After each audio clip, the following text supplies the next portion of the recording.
Hi, my name is Douglas Comer, and for those of you who I haven't met, I'm the president of the United States National Committee of the International Council on Monuments and Sites.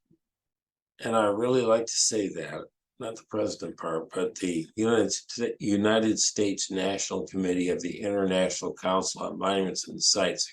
There's some kind of poetic meter there that I haven't really quite identified, but I think it sounds really good. We're known internationally as ICOMOS USA, and we have a nonprofit supporting organization called World Heritage USA that does a lot of our programs and activities, including this one, the International Underground Railroad Network to Freedom. So we have always been interested in the propagation of knowledge about culture, but our understanding of culture and our understanding of heritage has changed pretty dramatically since 1972, when our national committee became the first of the 107 national committees for ICOMOS. In those days, when people thought about culture, they thought about what might be called high culture and symphony music and art museums. And I have to say, I really like that. But I was trained as an anthropologist. And I think what's happened now is that the ICOMOS perception, World Heritage perception of culture and heritage is catching up to what anthropologists have been interested in for a very long time, over 100 years. The discipline is that old. What can we learn from the past? So the way that works is what we call heritage is the basis for culture, because what we pick out of the past becomes heritage. And that becomes what we think of in terms of the way the world works and what we should do in order to make it continue to operate in the correct way. So if we want to understand what happened in the past, and if we want to learn from it, if we want to make a heritage that's a useful heritage, not just a celebration of certain stories or certain things that happened in the past. If we want to do that, we have to look at the whole thing. And that's really what the International Underground Railroad Network to Freedom is all about. When we do that, it can be painful, really unpleasant. But we can learn from that, and we can try to make improvements so that the present and the future are not quite as unpleasant. Hopefully substantially better, but at least not as unpleasant. The other thing that we can see in the past, if we're lucky, is that it can be inspirational.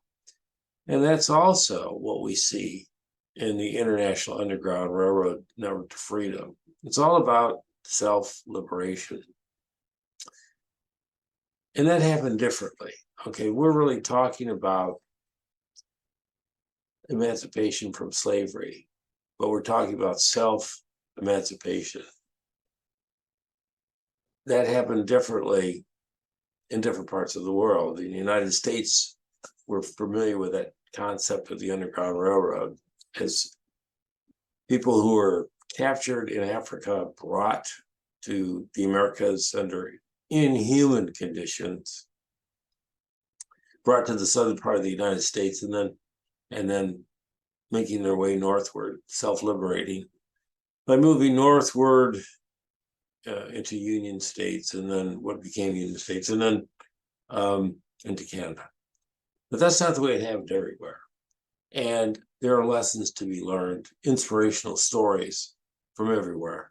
And today we're going to hear about that in Mexico. We're going to hear about that from Emilia Sánchez González.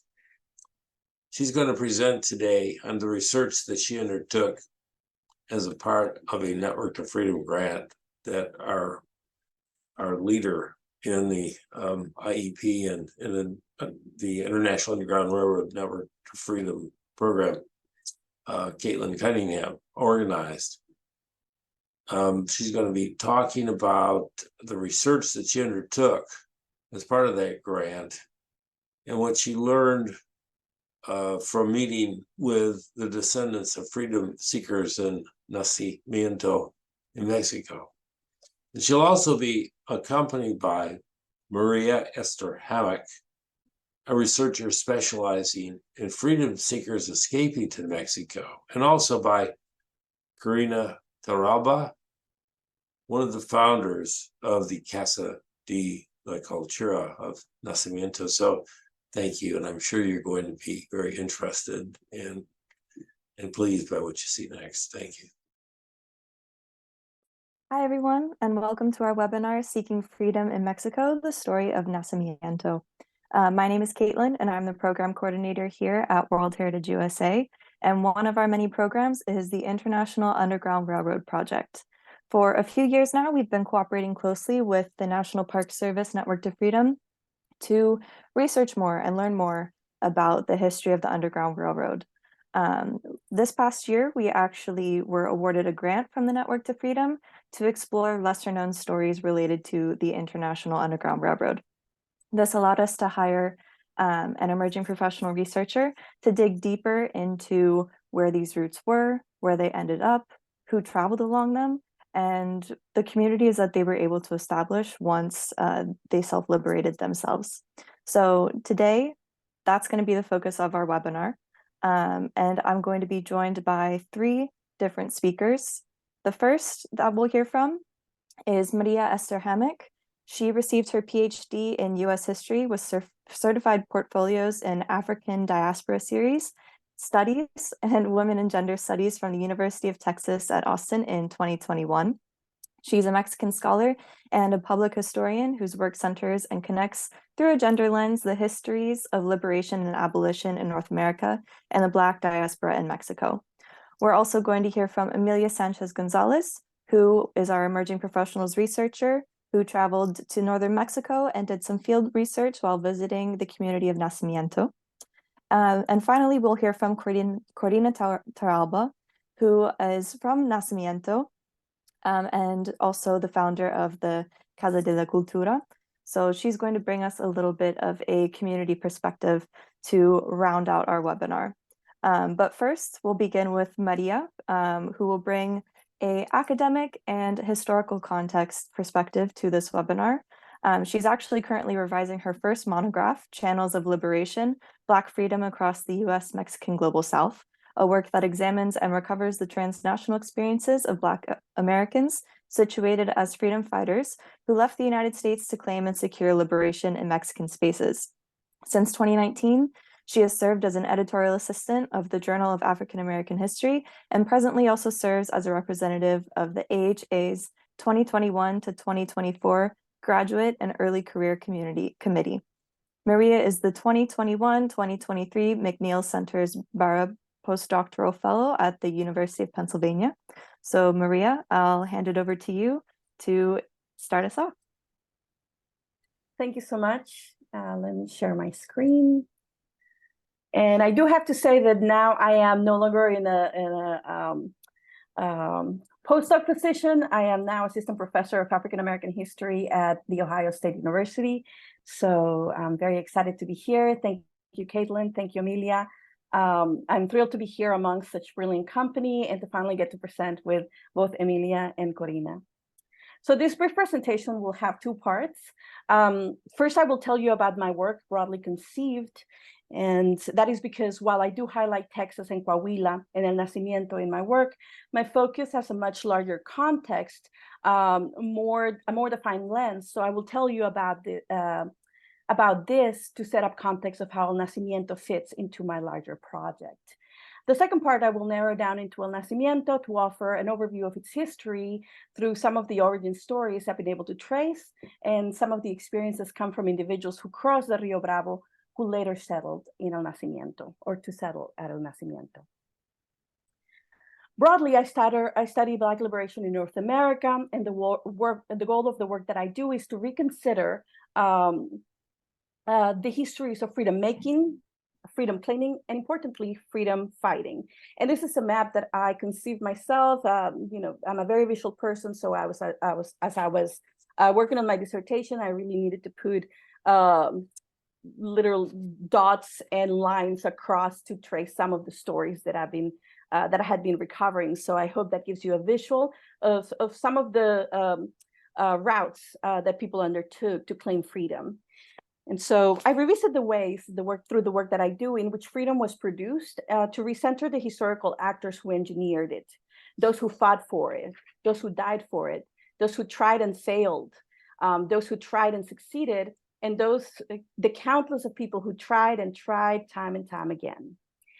And I have three contexts for the overall work: the U.S., Mexico, and Canada. For the U.S. context, my work highlights the importance of reconsidering the Underground Railroad beyond the scopes of what it represents today or how we have been learning about it today, up until today. And I stress the importance of reconsidering it because this metaphor of the Underground Railroad did not actually exist before 1839. And I can go into more detail in Q&A on that. Yet the movement and pursuit of freedom, however, across transnational, or I should say trans-imperial frontiers, has deep roots that predate the 1830s, predate this antebellum era that we talk about this time period. So my research really seeks to illuminate the roots of freedom fighting, for the pursuits of freedom, because my goal is to help widen the timeline of these pursuits. And principally, I seek to help broaden the geographies and the actors who produce Black liberation in and for North America. For the Mexico context, my work examines the stories of what I call the second diaspora of Black liberation that shaped early Mexico and its geographies. This is a diaspora, I argue, began in the late 18th century.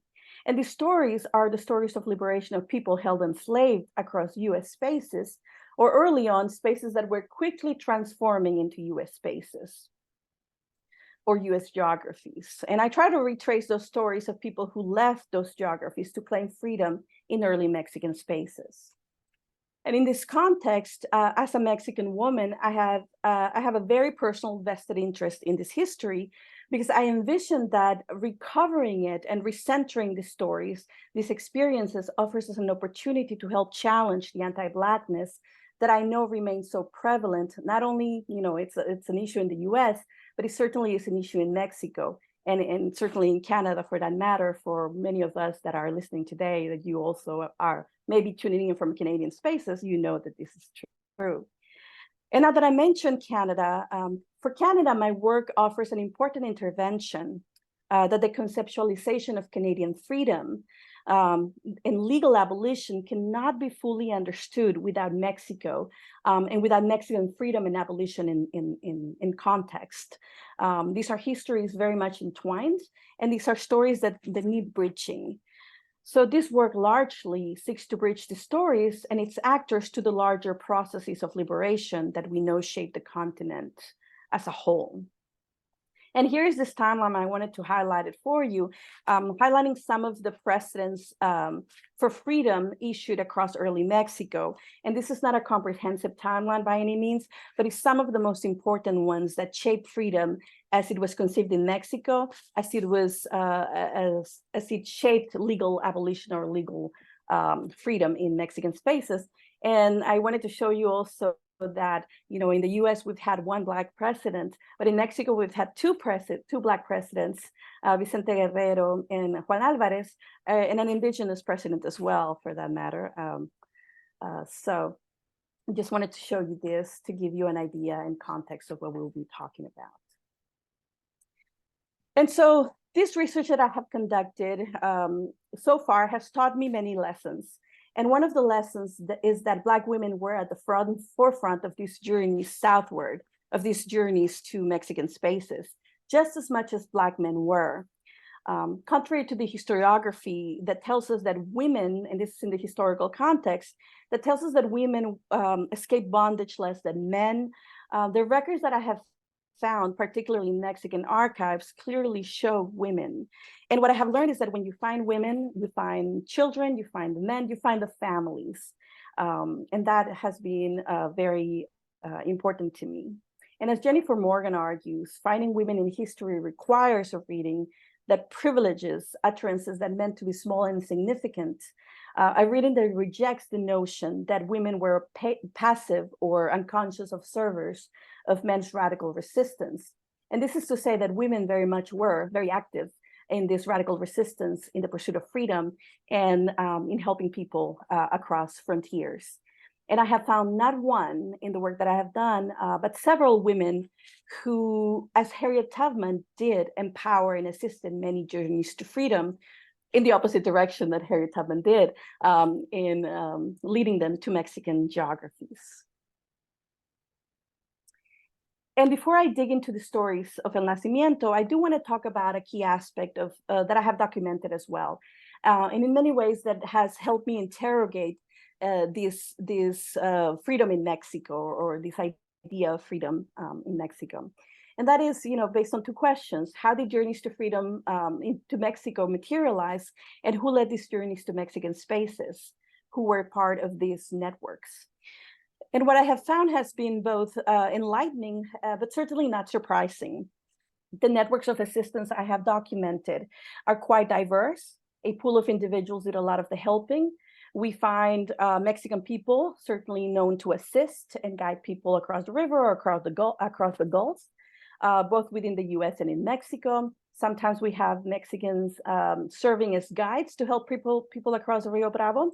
And other times we have local Mexicans who offered assistance, as this record shows us, when a group of Muskoka people crossed into Coahuila, and the local townspeople raised 246 pesos to assist them for shelter, food, and supplies that they needed, because often people arrived with nothing but what they were wearing.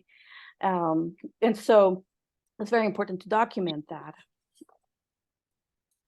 Local Mexicans, as I said, did a lot of the helping. Native people also did some of the helping.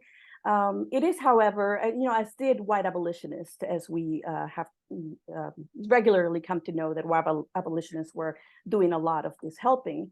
It is, however, very important to acknowledge that Native groups, as well as Mexicans, were also in the business of doing the opposite. So I have found a lot of records of Mexicans being in the business of slave hunting, as well as Native Americans, as many of us know, were also slaveholders who at times caught individuals and returned them to their former enslavers. Yet one of the most important things about this work is that it were Black women, men, and children, enslaved and free, who engineered these networks to freedom to Mexican geographies. What could be conceived or considered as underground railroads of sorts. Enslaved and free Black people were leading and very active in their own pursuits, at the claiming and the fighting for freedom at the many levels that this freedom materialized in Mexican spaces. As I like to argue that I really do build on the work of Dr. Erica Dunbar, who says that freedom was fragile, and freedom was fragile in the US. It was very much fragile in Mexico as well. So now let's turn to El Nacimiento. We can trace this history of the Muskogo to the 1830s and to the histories of indigenous removal by Andrew Jackson. We often learn of the Trail of Tears and the unbearable sorrow that indigenous people suffered during this era, being removed from their homelands to reservations. Yet it is often less known that Black people, enslaved and free, also were part of these removal processes. They were also part of this Trail of Tears. And historically, Black people enslaved in the Carolinas, for instance, had begun to go to Florida since 1693, when the King of Spain offered them freedom in exchange for allegiance to the Spanish crown and conversion to Catholicism. So thousands left the Carolinas to pursue freedom in Florida. And once in Florida, they joined the indigenous populations there. And while some were certainly enslaved by indigenous groups there, because that indigenous slavery did exist, some were able to join them as equals and live free in Florida as free people. And they did live free in Florida as free people for over 150 years, or almost 150 years. These are the roots of the Black Seminole people of the Muskogo, who today live in Mexico. By the 1830s, the Seminole and Muskogo groups were being violently forced out of their ancestral lands by removal policies pushed by Andrew Jackson, as I mentioned. And these groups were pushed to reservations in places like Oklahoma, Arkansas, Kansas, and other Western and Midwestern geographies. It is important to recognize, however, that these groups who were removed were not enslaved, most of them, because at this time, by the 1830s, they had been free in Florida. So they were already people who were free. And in the reservations created for them, however, when they were removed to places in the Midwest, like Oklahoma and Arkansas, they not only faced re-enslavement or the threat of re-enslavement, but financial, land, and rights disenfranchisement, largely unfathomable realities for free Black and Native people. And because the threat of re-enslavement was something that was very real, especially across reservation lands, large numbers of these groups chose to leave the US and make their way to Mexico. Throughout the 1840s, many members of these groups had already begun going to Mexico alone and in small groups, as Mexican records document. Yet by 1849, two of the main leaders, Wildcat and John Horse, helped map an official plan to lead more people, to lead a majority of these communities southward and into Mexican soil. And records document many of their arrivals, but one stuck out for me the most, a document that showcases the crossing of the Rio Bravo and the arrival of a large number of Black Seminole people into Coahuila, Mexico, or in Coahuila, Mexico. And this happened on July 13th of 1850. On that date, a group of more than 700, as the record states, Black and Native men, women, and children braved the Rio Bravo and crossed into Mexican territory through Piedras Negras y El Paso del Águila, which is Eagle Pass. And this group and the others that followed this group settled across many of the communities in Coahuila, such as the Nacimiento. The Mascogo, as these Black and Black Seminole groups are known in Mexico, established themselves across several colonies in northern Coahuila. El Nacimiento de los Negros was the largest colony, but not the only one. And I'll show you a map of the others in a few minutes. And since their arrival of the Mascogo in Coahuila, they sought to claim not only official securities to protect their freedom, but also land and principally citizenship, and their efforts paid off. By October of 1850, as you can see in the screen, the Mexican government passed El Código de Colonización, which is in green, specifically for these recently arrived groups, and because they were the ones who went all the way to Mexico City to deliver their requests. And the Código de Colonización offered the Mascogo something the US refused to offer Black Americans at the time, beyond land, freedom, and rights, and that was citizenship. And as you see here on Article 15 of the 1850 law, citizenship was certainly on the table for Mascogo women, men, and children. La República serán considerados como ciudadanos mexicanos. It's right there. Oh, I didn't need to go the other one. By September 1852, the Mascogo groups had secure lands, in fact, 4 sitios or land grants in Coahuila and also 4 others in the state of Durango. By September 9th of 1854, the Mexican government finally ratified these laws and were then open for settlement, and many did settle there and come. Others joined them as well. And much later in the 20th century, by 1936, El Presidente Lázaro Cárdenas granted the Mascogo an additional 3,512 acres of land to raise cattle. Yet at this time in the 1930s, because of the drought that was experienced during those years, that had made it very hard for cattle raising or for the plans of cattle raising by the Mascogo. So many members of the Mascogo saw the need in turn to leave El Nacimiento and those places in northern Coahuila and come to the US as braceros. And likewise, in more recent years, droughts have brought hardship to the communities. Yet, as I know Emilia and Corina will talk about, they have always found and fought hard to find ways to prevail and push forward. And because part of the work that I do aims to highlight the foundational role of women and their contributions, I have paid particular attention to the women that led and continue to lead these communities. The development, success, and prevalence of the Mascogo communities in Mexico, and in many ways, the reasons why these continue standing and thriving today are in part due to the efforts of Black women and the efforts of the early Black women settlers who left the U.S. to come to Mexico. Perhaps some of us, and I know Corina and Emilia we have heard of John Horse and Wildcat, who were Seminole and Black Seminole leaders who helped lead people to Mexico in the 1850s. Yet alongside them, there were women also leading pathways to freedom and crossing rivers, persevering and surviving. Women such as Susan July, Juana Horse, Nancy Kibitz, Kitty Johnson, and Becky Simmons, who I believe later was Rebecca Factor, among many other women.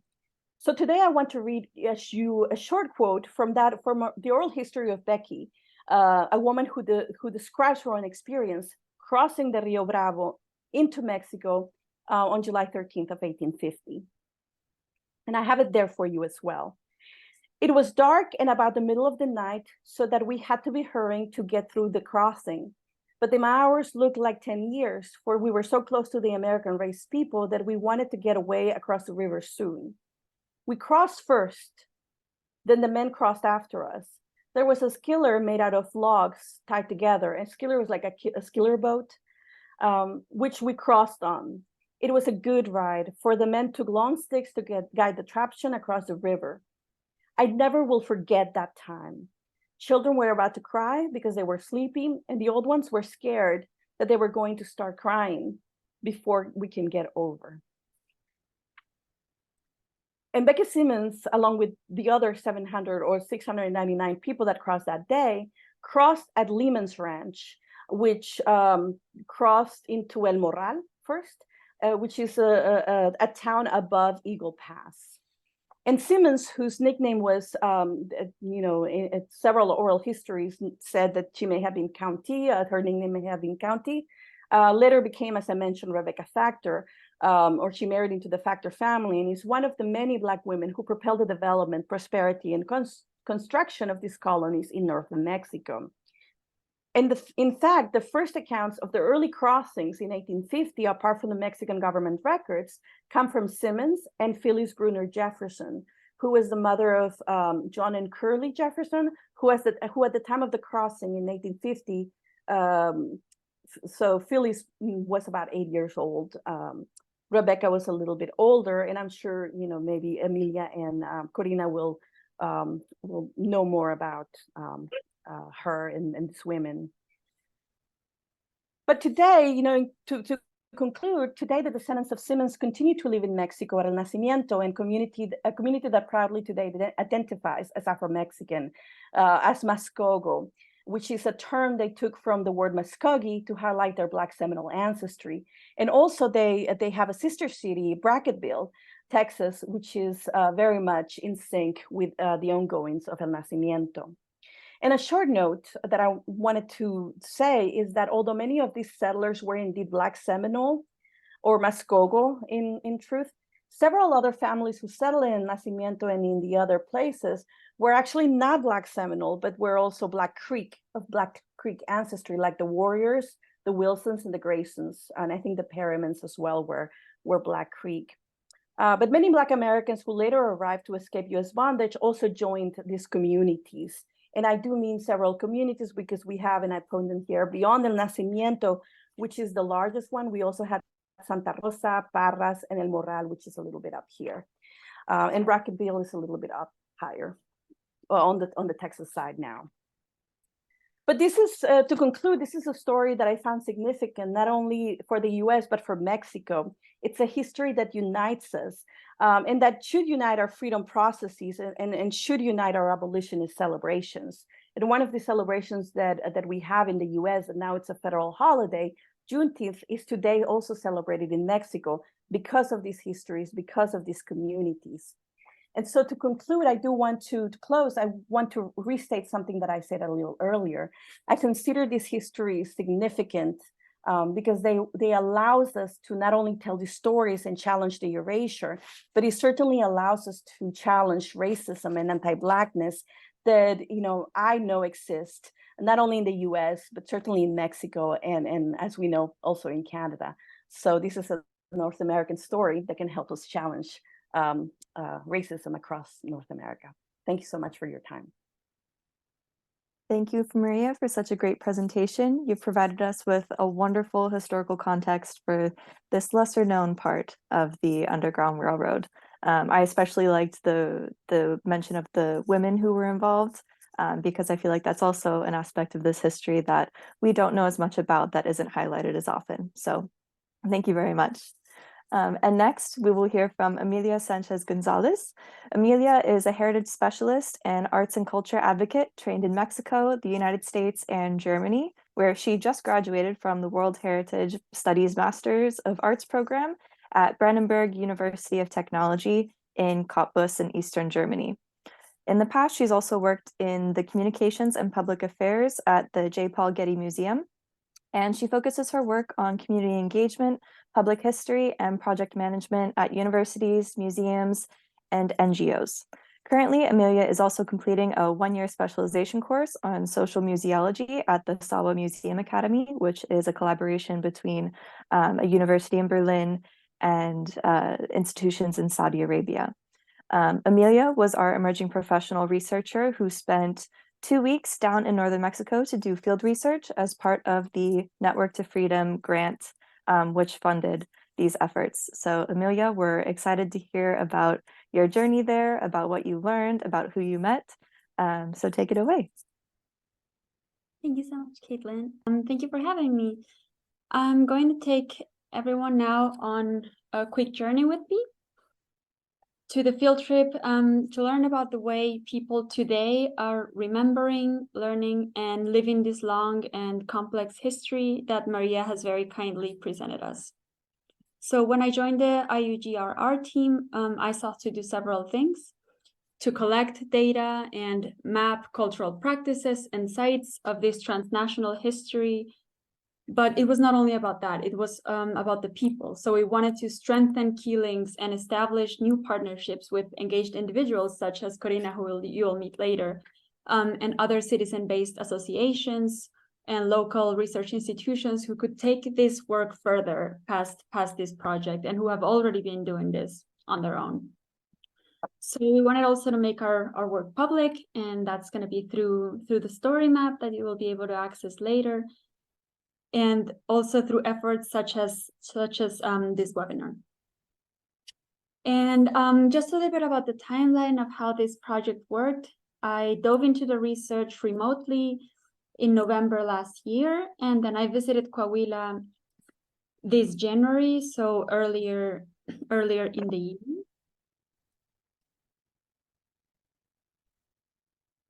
And as you saw on Maria's map, the networks of assistance that facilitated the move for freedom seekers across the US-Mexico borders were quite extensive, but I chose to follow the one where I knew I could find a living community to engage with and bring color to this story.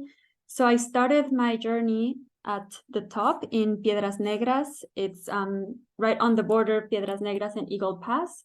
There's an international bridge there now. At the moment, or at that time, people would have crossed the river swimming, on foot, or by horse if they could. So I started off there, and then I went down to Nacimiento de los Negros, which is going to be the start of this field trip. And speaking of the stars, I'm really going to be only an envoy of the real storytellers here, who are the people that I spoke with in Nacimiento and who were kind enough to open their homes to me and tell me their stories and help us learn together about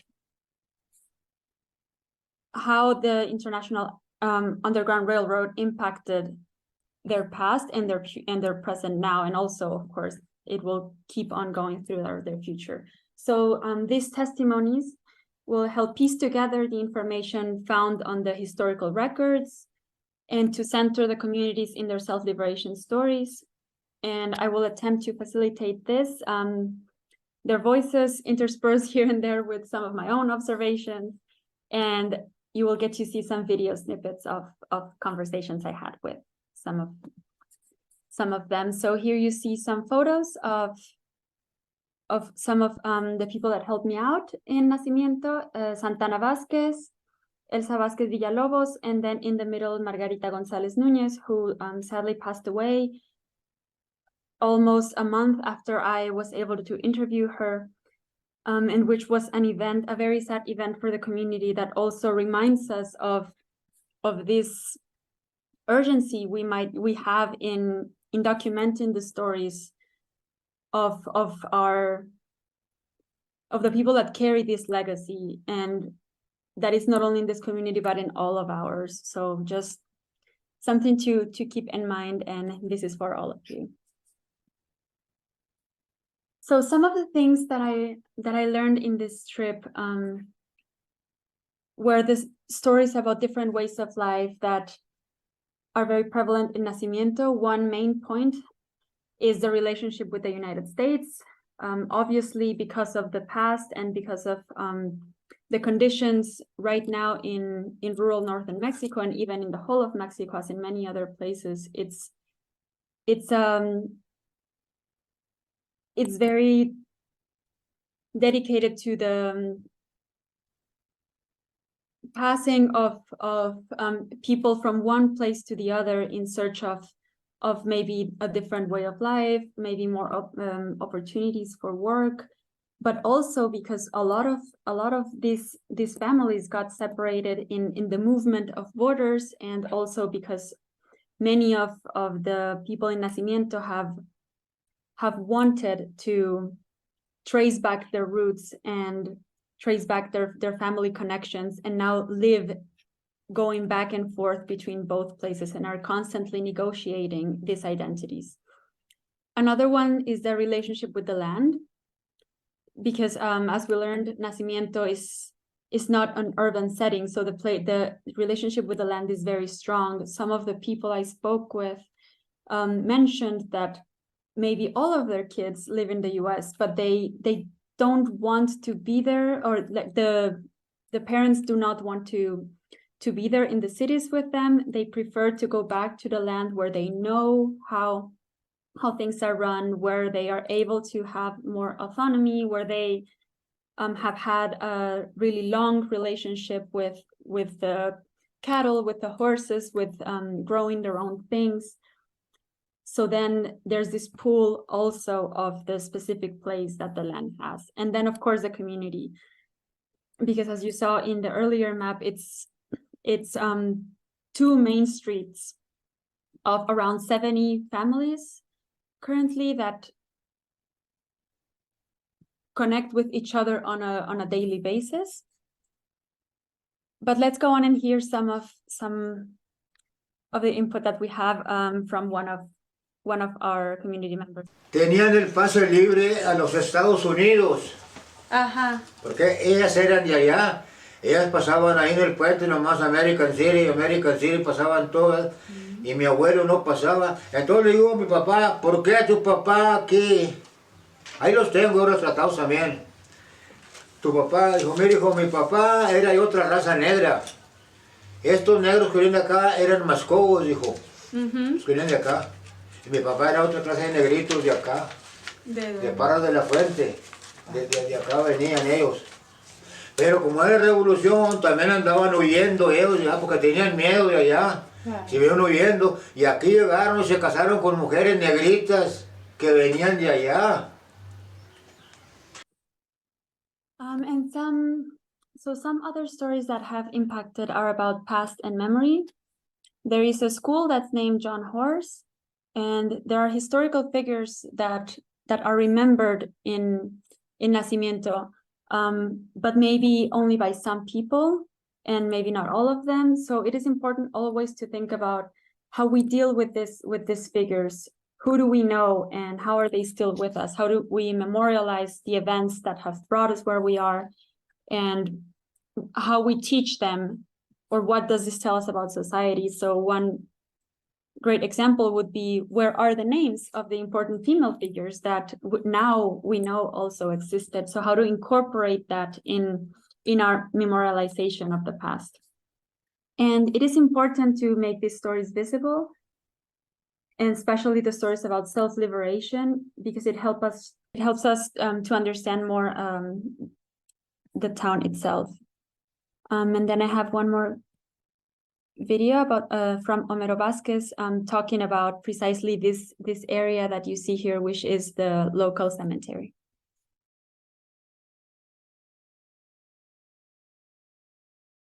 Y entonces aquí una vez vino un americano, un gabacho, como de unos 90 años buscándolo, que le dijeron a él en Brackettville, los negros, que estaba enterrado en el panteón, y vino conmigo el gabacho. Le dije, mira,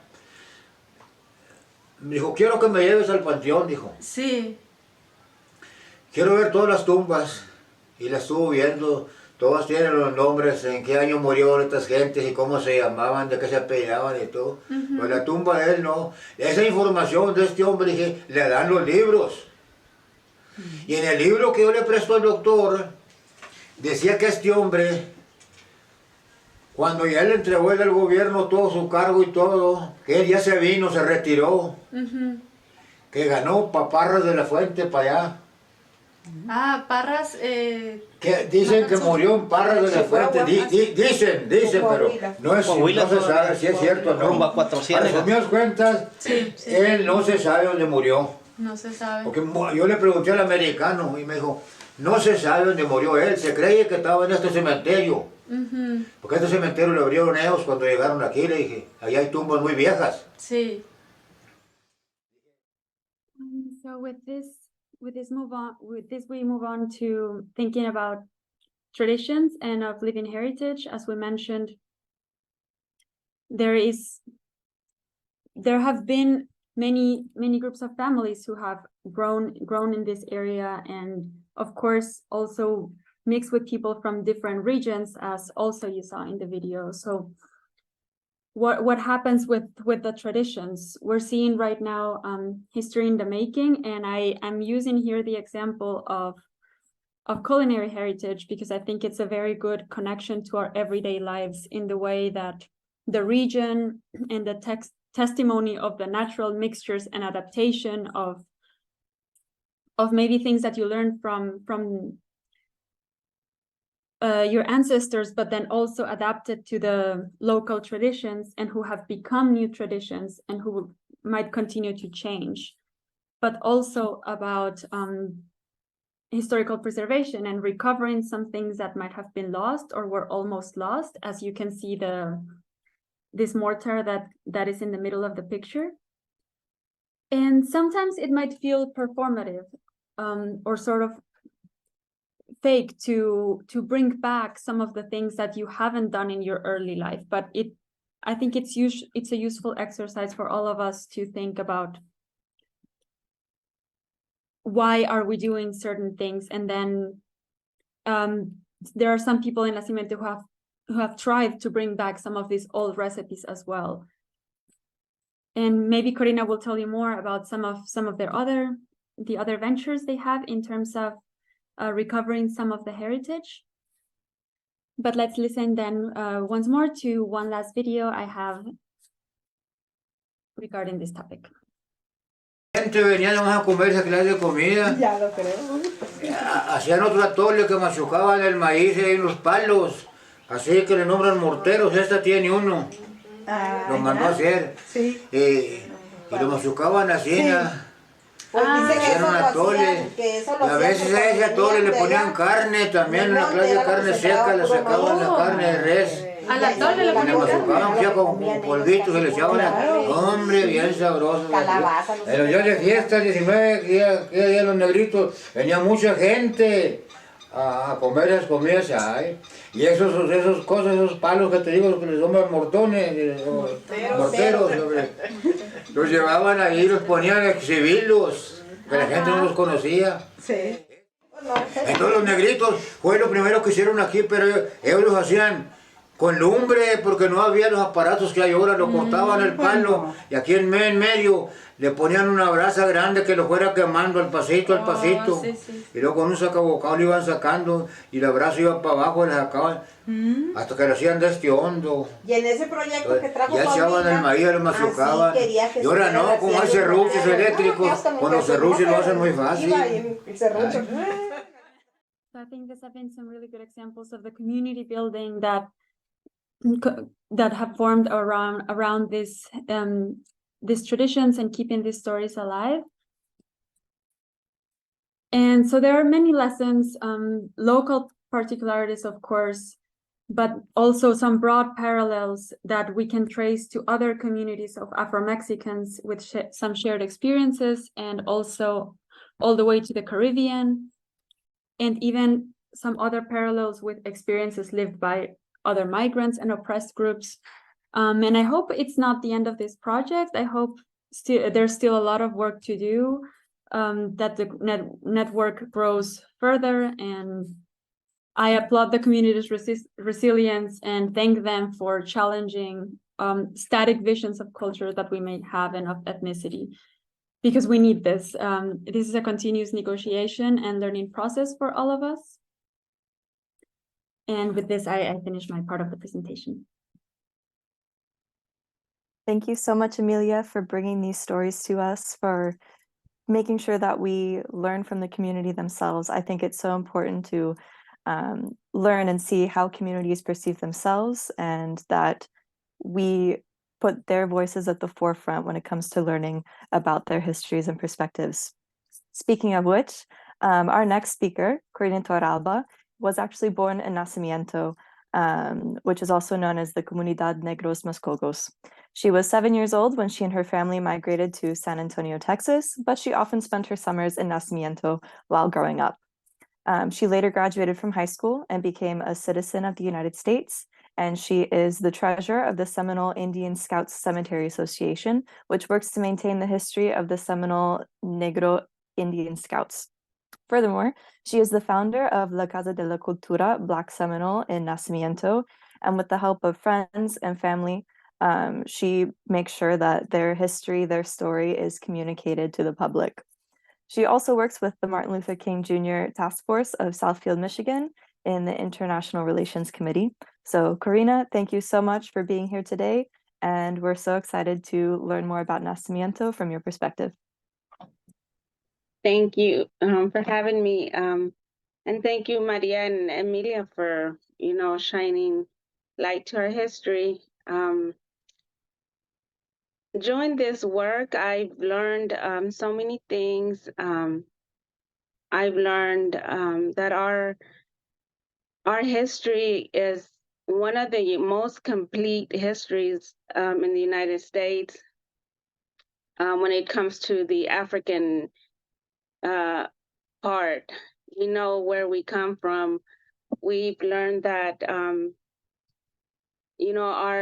our people mainly came from West Africa, Sierra Leone area. We learned also that a lot of them, the minute that they got to South Carolina, Georgia areas, they seek for freedom. One of the things that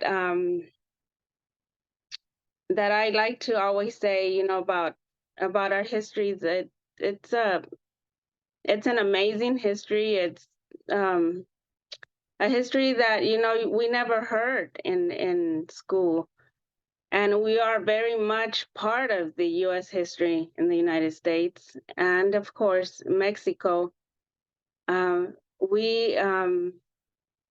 We have a lot to learn. One of the reasons why I decided that, it was important to do this work is because going back into Mexico and every year, not finding little different things here and there, realizing that, we have a lot to learn, and not only in Mexico, here in the United States too. A lot of our people don't know our history. But Mexico, we really don't have the books there to be able to, read like we have here in the United States. And with the help of friends and family, they helped me open up the Casa de la Cultura. They helped me, fix this little room up where the young adults and the kids and the women can get together and, have their little gatherings, have meetings, You know, I talk about the history there in a conversation way, not like I'm teaching anything, because I want the kids to know, you know, their ancestors, who their ancestors were, how brave they were, everything that they went through, you know, to have freedom, to give us, you know, a place to be able to live in peace. And I want them to know that we are more than what is, you know, they talk a lot about the food, and which is important, you know, it's part of our culture.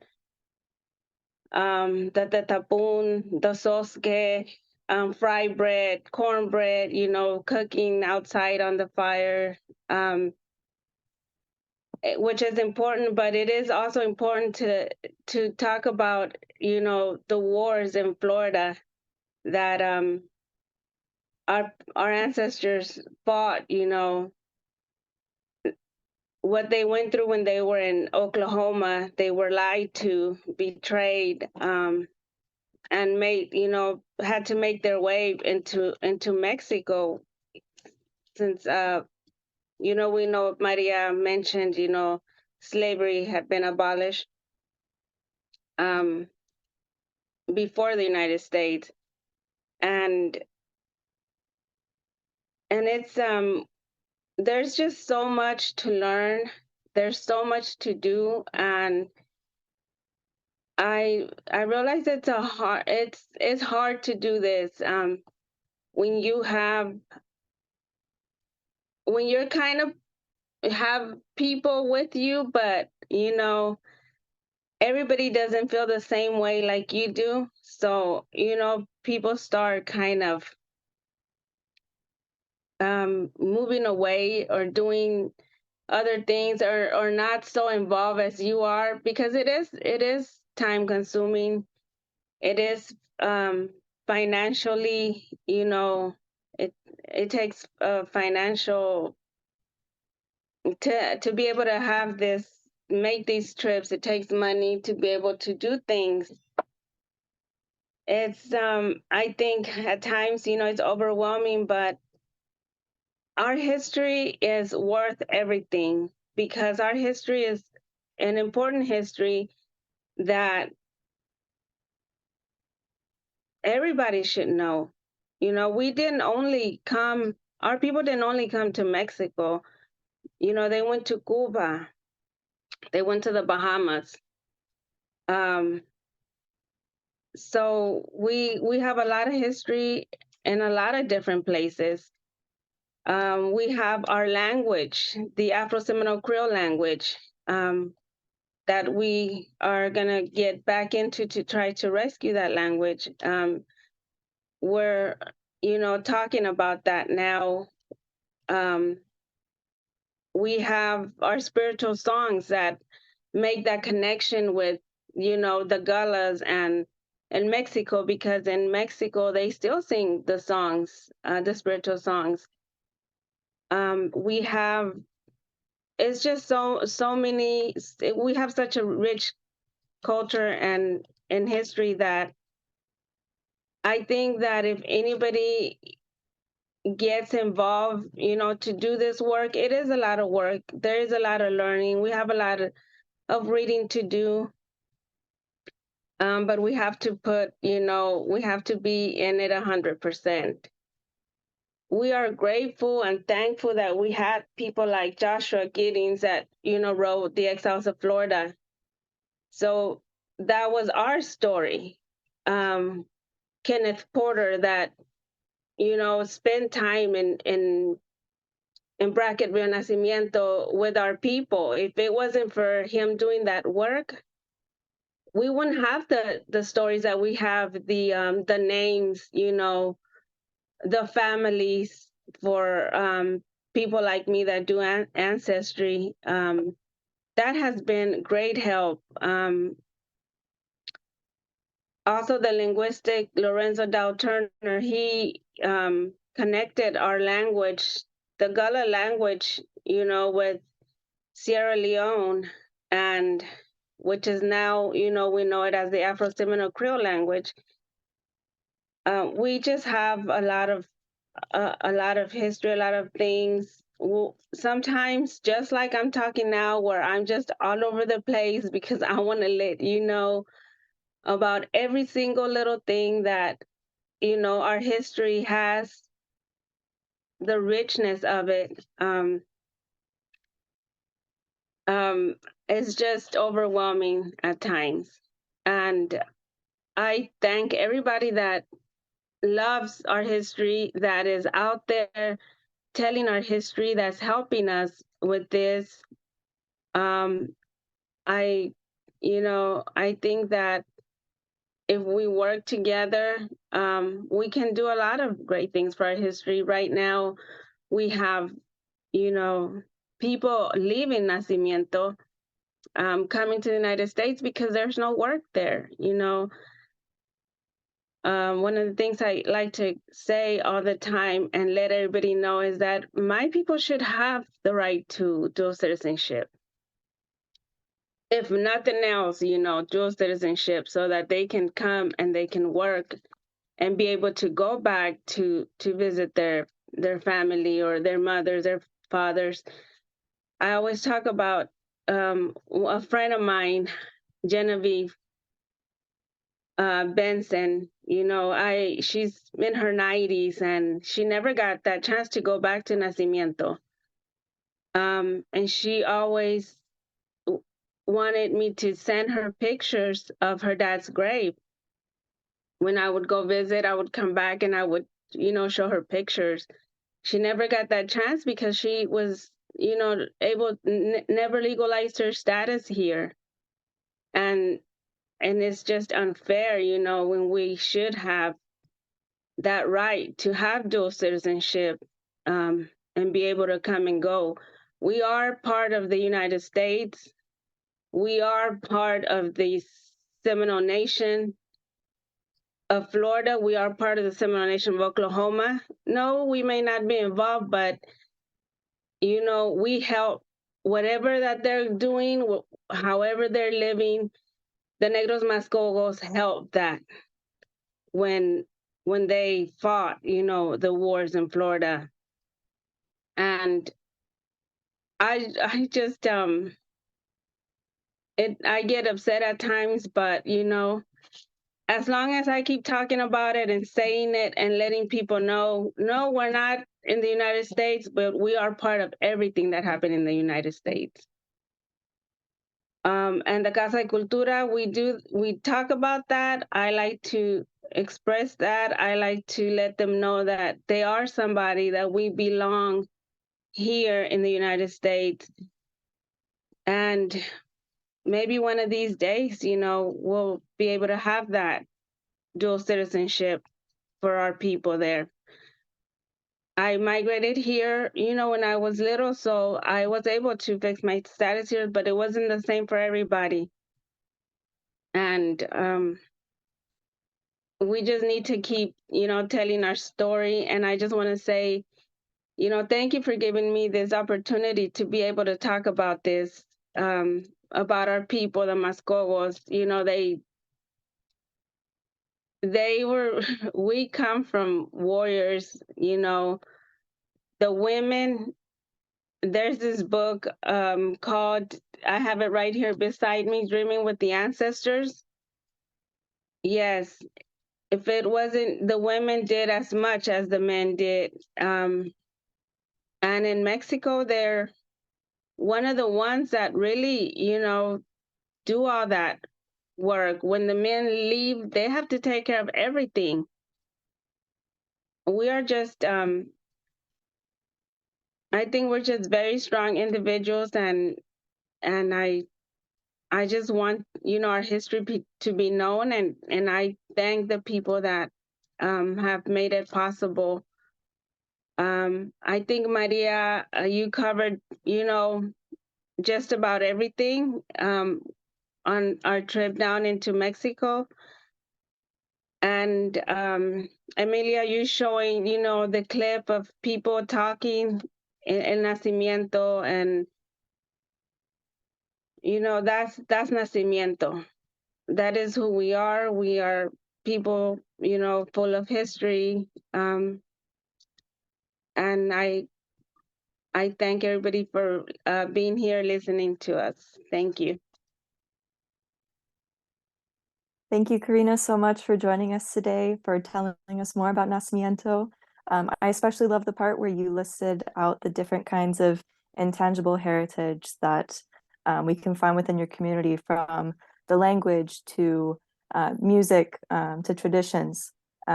Maria said earlier that as people were leaving the United States and going down to Mexico, they didn't have much. They pretty much just had the clothes on their back. And I think the history of Nacimiento and the Underground Railroad really illustrates the importance that heritage and history are not limited to just what is tangible, what we can see, what was built, what was left behind. It also includes the intangible, the things that we can't see, the things that we only hear about in stories or through experiences. And that's why it's so important to make sure that these stories and these tales and these traditions and these ways of life are passed down through communities, and that we record them and we remember them before they disappear, just because people stop practicing them, because communities disappear and die away. So I really admire the work that you're doing, and I admire the work that all of you are doing. Maria, your research is incredible. Emilia, thank you so much for going to Nacimiento and visiting the community and bringing stories from people who weren't here to join us today or who are no longer here. The three of you, round of applause. I loved it. And we do have some questions from the audience. So actually going back to the argument of intangible heritage, and Corina, you were mentioning other communities that exist and how you can see the similarities between them. Are people in Nacimiento in contact with some of these other communities in Cuba and the Bahamas? And what other connections and similarities have you been able to identify between descendant communities in terms of language or other intangible heritage? So I was invited to Beaufort, South Carolina, to the 4th Sierra Leone Gala Homecoming Symposium, and I learned a lot there. I learned about basket weaving that is done there, and I learned that, you know, in Sierra Leone is the same basket weaving as in South Carolina area, Georgia, and they still also do that in the Bahamas. The language, you know, I've heard in the Bahamas is the same as the Gullah language in South Carolina, and that is, you know, the language that we also speak, that we used to speak, and our people used to speak in Mexico. Now we know it as the Afro-Seminole Creole. So there's a lot of connections. I have not been able to go to, you know, the Bahamas, and I would like to make that trip to learn a little bit more. But yes, there's connections with the spiritual songs, with the language, with the basket weaving. That shows how we're so connected. Wonderful. I'm hoping that in the future, our research can maybe enlighten us to different similarities that we haven't yet made connections to. There's another question in the chat from the audience, and this one is directed towards Maria. Kimberly asks, could you expand a little on the similarities in the search for freedom in Mexico versus Canada for freedom seekers, as you mentioned in your opening? Yes, absolutely. But before I address that question, I do want to say something that Corina said. I wouldn't be able to do the work that I do or learn about these histories and their foundational, the foundational roles these histories played in the history of North America without the descendants, without all of you, Corina, and without the work of scholars who took the time in the early 1900s, like Kenneth Porter, to go down to the communities and take oral histories. That was invaluable. And I think that the work that we're doing today and the work that Corina is doing, Emilia is doing, is very important for the preservation of this history, so that, as you say, Katelynn, so that they're not lost. We're not only challenging erasure and fighting that erasure, but we're also trying to recover them and preserve them. So thank you. I just want to say thank you on that. But for the similarities on the pursuits of freedom, North and South, I see a lot of similarities in terms of how freedom was secured, but how freedom was truly a fragile freedom, again, using the words of Dr. Erica Dunbar, because as I spent some time in Canada and speaking to descendants and learning from the work of Kimberly Simmons, who wrote a book about her ancestors reaching Canada, I started to understand how once, we have this idea that in Canada was a safe haven, people reached Canada and they lived happily ever after. And then you realize that that was not so. Mary Ann Chad Carey wrote about the hardships that Black Americans faced in Canada in very many different ways, from how to educate children, she was fighting segregation. And so they faced a lot of hardship, and they had to fight for everything they had, down to fighting laws that, for instance, Canada had during this time made a treaty with the United States that allowed for the return of people who had already reached Canada, or Upper Canada, which is, Ontario area, to claim freedom. They could be returned because of this law, and people were returned back to the US and to US slavery. And so I found some similarities of how fragile freedom was for people once they reach Canadian spaces. Then I looking to Mexico, I start seeing a lot of similarities in that freedom being fragile as well, because people reach Mexico, and even though there were all these laws that I showed to the timeline available that empowered people to claim freedom, there were many instances where people were returned to slavery. Slave hunters were going in and kidnapping people and returning them.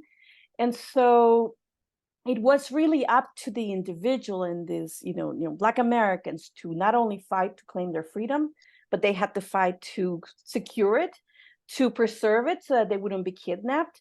And there were instances where they were kidnapped and they just ran away again and went back to Mexico. And then they had to go to the officials and say, hey, I've been here, I was kidnapped, now I'm back. I want you to make sure that you protect that freedom that your laws claim to offer. So it really was up to the people to fight for freedom. And that's one of the reasons why I called individuals freedom fighters, because freedom had to be fought for at every level of their experience in Mexico and in Canada. And in that sense, I found a lot of similarities.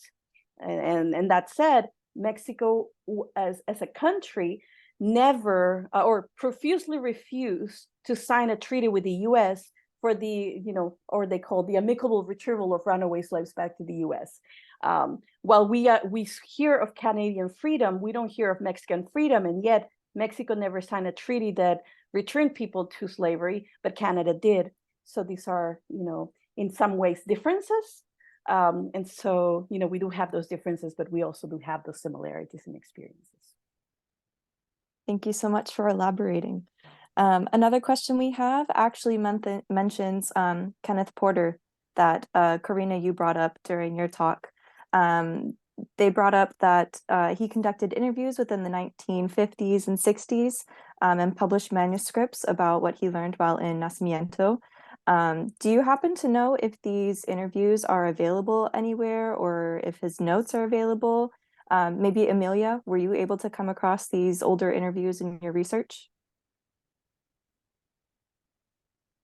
Let me see. I don't remember if I specifically found some of these.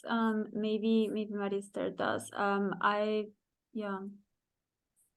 I'll be happy to share with anyone who would like to read some of the, and the oral history is for sure by Kenneth Porter.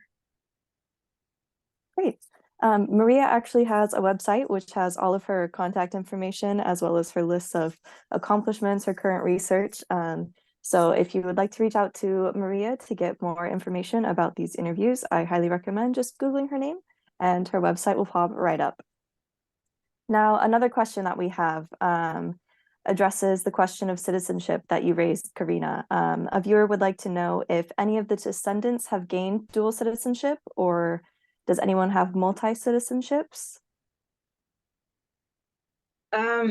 So citizenship, some of us have dual citizenship because, you know, of course, for instance, myself, I was born in Mexico, so we don't, you know, you don't have to let go of your citizenship when you become a citizen here in the United States. But it's, a lot of us got our citizenship when Reagan was in office and he did the amnesty.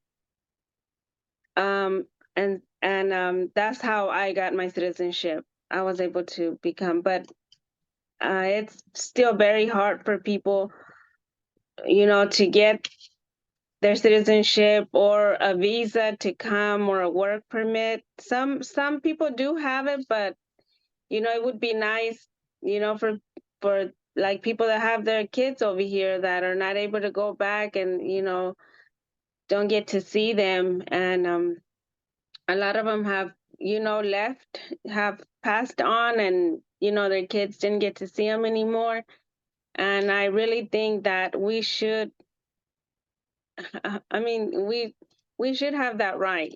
But a lot of us have citizenship, dual citizenship, but it should be, you know, all our people should have that.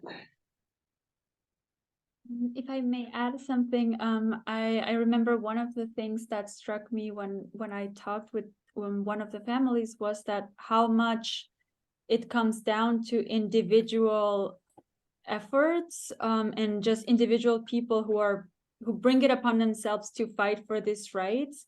So they mentioned there was 1 year that one lawyer connected to the community in Brackettsville took it upon himself to go through all the process needed and get as many citizenships as he could. And then after that process happened, then they couldn't resume it. So I think, you know, it's the more these issues are known and the more visible some of the struggles are, then we have more people, that there are more people that can help do this, and then it doesn't have to be, you know, just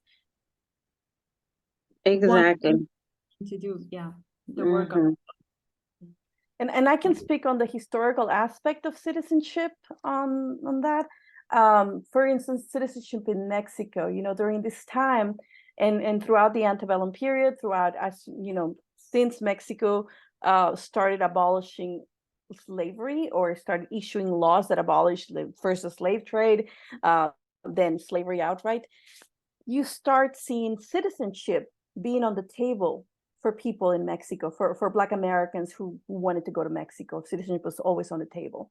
And now, that's not to say that the citizenship process was easy, because it varied depending on the state that they reached or how they were claiming it, right?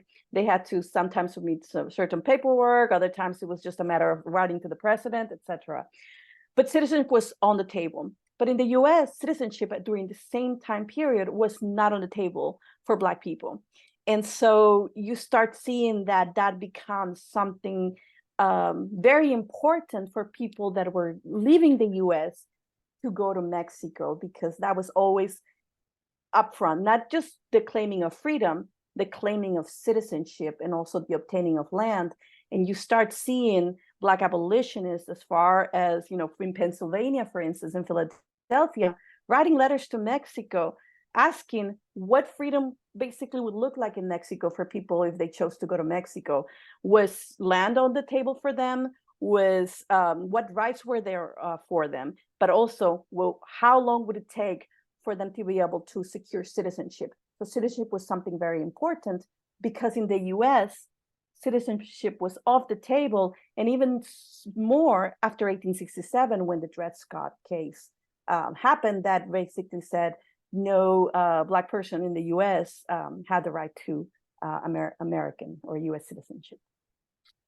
That's a very important point that I don't think is very discussed as often as it should be when it comes to talking about the Underground Railroad and the motivations people had for wanting to go from one place to another. It wasn't just self-liberation from slavery, but also like the opportunity to have something such as citizenship that had been denied to them for so long. So to close out, I have one question that I would like to pose to each and every one of you. So we'll go around from Maria to Emilia and Corina for responses. Thank you for being here today. And I just wanted to know, when people log off of this webinar, what is one important thing that you hope they take away with them when it comes to the Underground Railroad's history, the history of Nacimiento, freedom seekers in general? No, I think as I mentioned in the conclusion of the talk, one thing that I hope people take away is that recovering the stories and teaching them, learning them, and disseminating them to newer generations can help us, or we can turn this information, this knowledge into tools to fight anti-Blackness. As someone who grew up in Mexico, both Corina and Emilia know, anti-Blackness is very much part of Mexican history, is part of American history, or the US history, is part of Canadian history. And I think the only way that we can help challenge that across the board is to talk about the stories, have conversations like this. And I hope people start taking the stories and using them in ways that can help challenge anti-Blackness across North America.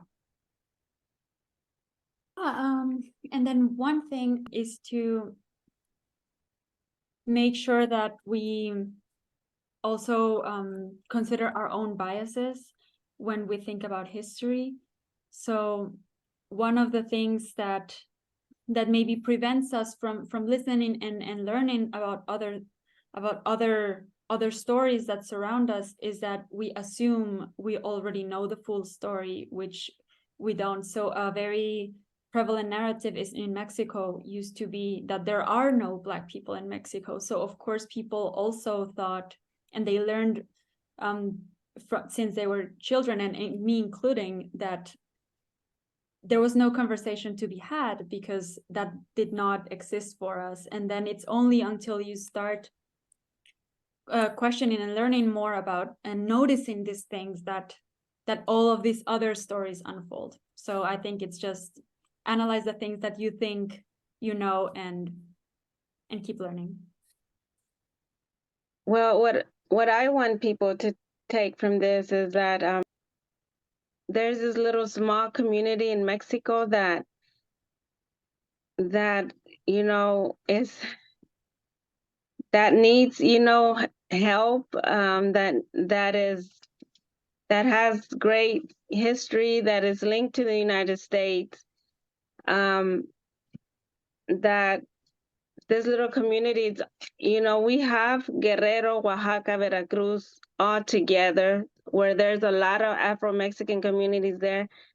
And we're off over, I don't know if there's any other, Afro-Mexican community next to us, but we're kind of like off to the side, and we have our story, very well documented in the United States as well as in Mexico. And I want everybody to, to learn our story and just to, help in any way that they can, whether it's, visiting Nacimiento, getting involved in whichever way that they can. And, we're people too that we continue to have this trail of tears that, that they went through at one point. It continues to happen because that's what's happening when, they leave Mexico to come back into the United States. We don't ever know what's going to happen, and it just keeps happening for us. And I wish that would change for us. Thank you. Again, thank you so much, all three of you, for being here today and for sharing this important history. I see a lot of supportive comments in the chat of people who want to learn more about people who are wanting to continue to spread the story of Nacimiento and the story of the Underground Railroad. And I think that's amazing. And it's all thanks to you three. If you need resources on sharing this history, I highly recommend looking up the National Park Service Network to Freedom. There you'll find a story map actually where we've collaborated with the National Park Service in the past to kind of share stories, share points of interest about the Underground Railroad, where it went and who traveled along with it. That was actually the foundation project for the research that Emilia continued this year. And if you would like to reach out to Corina at the Casa de la Cultura en Nacimiento to learn more about their history right from the source, or if you want to help out in making sure that their history is spread to the public and is better known, definitely reach out to them at their Facebook page. I put a link in the chat, but you can also find it by Googling Casa de la Cultura Nacimiento and it pops right up. Again, thank you so much for being here and sharing your stories. I think it really not only highlights things that we didn't know about the past, but also kind of shows why it's important to learn from the past as we move forward into the future, into a 21st century that both celebrates diversity, but also makes sure that everyone has a place. So with that, I will close out this webinar and thank you all for watching. See you next time. Thank you.